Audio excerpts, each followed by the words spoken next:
Dan betapa terkejutnya Ray saat mengetahui bahwa ternyata penjara tersebut adalah sebuah kapal yang besar yang berada di tengah lautan.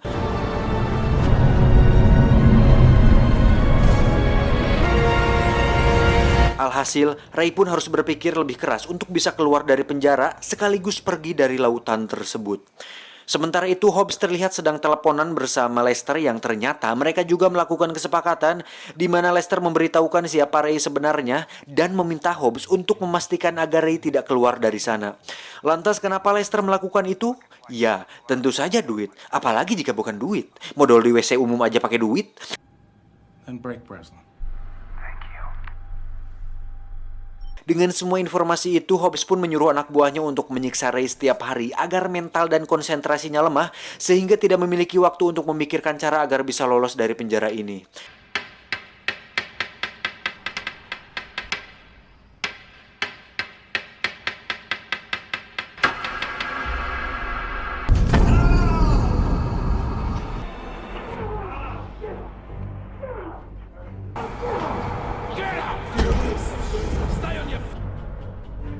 Do it. Come on, gotta keep going. Get on your feet!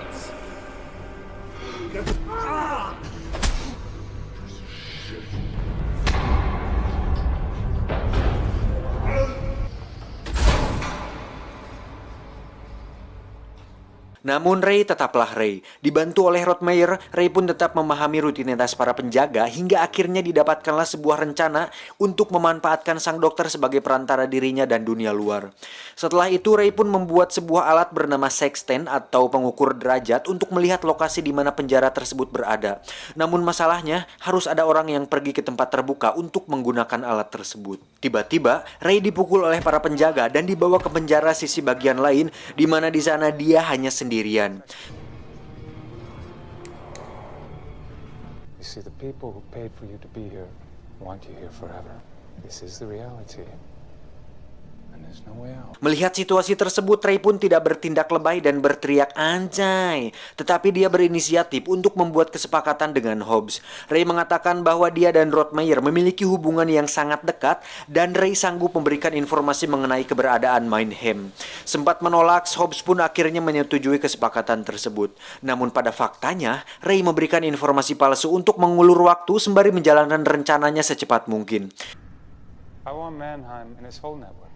Every word that you and Rottmeier share, I will personally pull the fucking life out of you. See what happened? I'm playing you. Untuk mengukur derajat, Ray dan Rottmeier pun bekerja sama dengan seorang muslim yang ada di sana, di mana si mas-mas ini memberitahu Hobbs mengenai rencana pelarian yang dilakukan oleh Ray dan Rottmeier. Si mas-mas akan memberikan semua informasi asalkan dia bisa beribadah di tempat terbuka dan Hobbs menyetujuinya. I want to be seen by my God, Mr. Hobbs!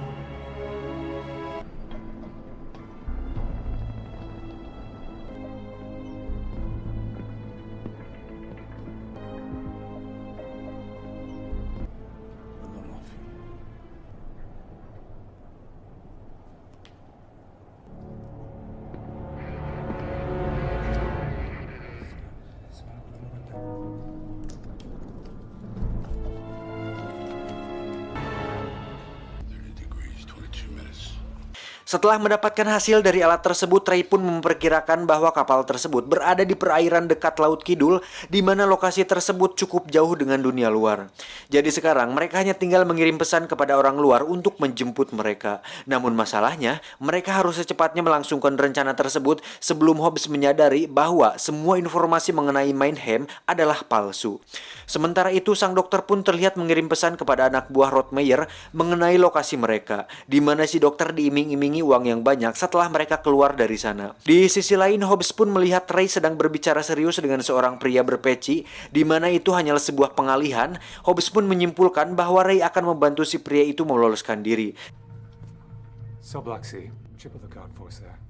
I want to know everyone who's involved. You will, sir.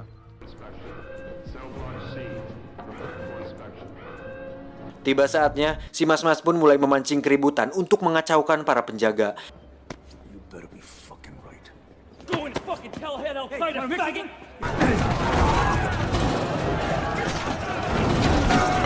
All men from sea to Babylon. Right now. Kemudian dengan cepat Ray, Rottmeier, dan si Mas-Mas pun langsung mencari jalan keluar dari sana. Tapi sebelum itu, Ray pun mematikan seluruh kamera CCTV yang ada dan menyuruh si Mas dan Rottmeier untuk berpose. Sir! Say cheese. Dah. Alright, this is it. Let's go. Engage security protocol 5. Di sisi lain terlihat helikopter jemputan sedang dalam perjalanan menuju ke sana. Sehingga mereka harus dengan cepat sampai di tempat terbuka tepat waktu. Tapi dalam perjalanan tersebut, Simas pun harus tertembak oleh para penjaga yang memburu mereka. Hingga akhirnya Simas pun memilih untuk tinggal di sana dan mengulur waktu agar Ray dan Rottmeier bisa lolos sampai ke atas. We gotta move! Sir! You can play your games all day, Mr. President, but I'm still in control. What about you? I'll be right behind you. What? Come on, let's do it. Just give me your gun. I'll be with you. Dengan kekuatan cinta dan cicilan kredipo yang belum lunas, Simas pun menembaki para penjaga walaupun pada akhirnya dia harus tewas.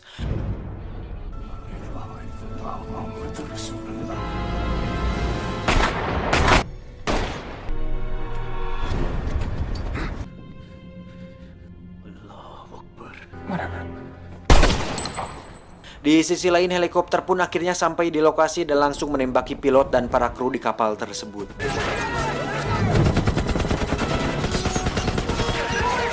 Dan di sisi lain, Rottmeier pun sampai di atas duluan untuk mengamankan area. Ketika salah satu anak buah Rottmeier tewas tertembak, dia pun mengambil alih senjata untuk menembaki para penjaga yang tersisa. Dan dengan pengalamannya sebagai seorang terminator dan pemburu predator, Rottmeier pun berhasil menghabisi semua penjaga yang ada.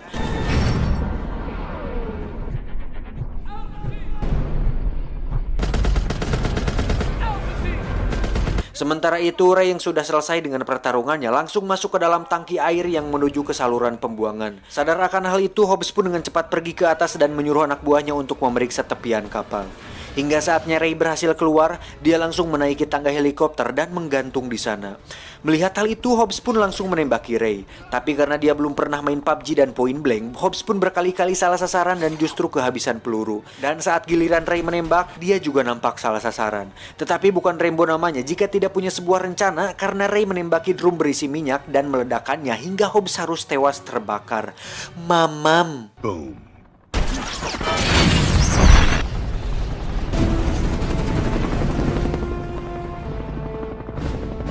Setelah tiba di daratan, datanglah sebuah mobil yang ternyata itu adalah anak buahnya Rottmeier. Dan yang mengejutkan, ternyata ada Jessica di sana. Hingga terkuaklah fakta bahwa Jessica adalah anaknya Rottmeier.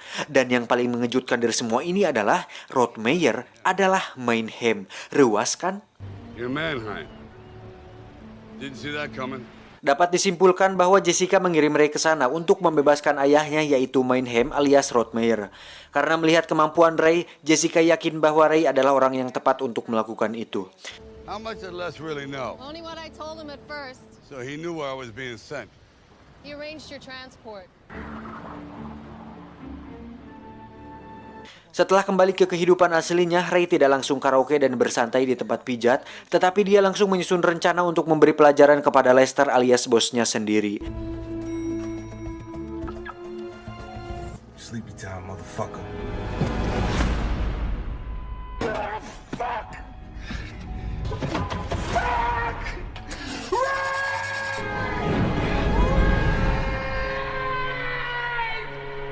Setelah semua selesai, kini Ray memutuskan untuk tidak lagi mencoba meloloskan diri dari penjara dan memilih untuk meloloskan para calon sarjana yang mandet karena pandemik. Tamat, ending yang cukup membagongkan. Secara singkatnya, si Jessica ini hanya ingin Rottmeier ayahnya keluar dari penjara dengan cara memasukkan Ray ke dalam sana. Nah, si Lester alias si bos ini sudah tahu akan hal itu tetapi sengaja menyembunyikannya karena tergiur dengan uang yang dijanjikan oleh Jessica. Ya, pada dasarnya Ray harusnya juga kesal kepada Jessica karena otak dari semua itu kan Jessica. Cuma memang karena Ray kesal kepada bosnya sendiri di mana si bos alias Lester melakukan kesepakatan dengan Hobbs, ya pantas saja dia sakit hati dan balas dendam. Untuk Rottmeier dan Mannheim sendiri tidak diceritakan menceritakan secara detail siapa dia dan seberapa berpengaruh apa dia di dalam tatanan dunia. Cuma yang pasti secara keseluruhan cukup menegangkan sih. Cukup dibuat masuk dalam cerita, ikut mikir bagaimana cara lolos dari sana. Ya overall good sih, nice and delicious. Banyak hal positif yang bisa kita ambil dari film ini, dari mulai kerjasama, ketelitian, observasi, analisa, dan yang pasti jangan pernah mau masuk ke penjara kalau memang nggak punya salah. Tapi kalau punya salah ya jangan pura-pura bilang nggak sengaja biar nggak masuk penjara. Saya John beserta jajaran tim yang bertugas mengucapkan selamat malam dan stay in the house. Uang receh David Copperfield.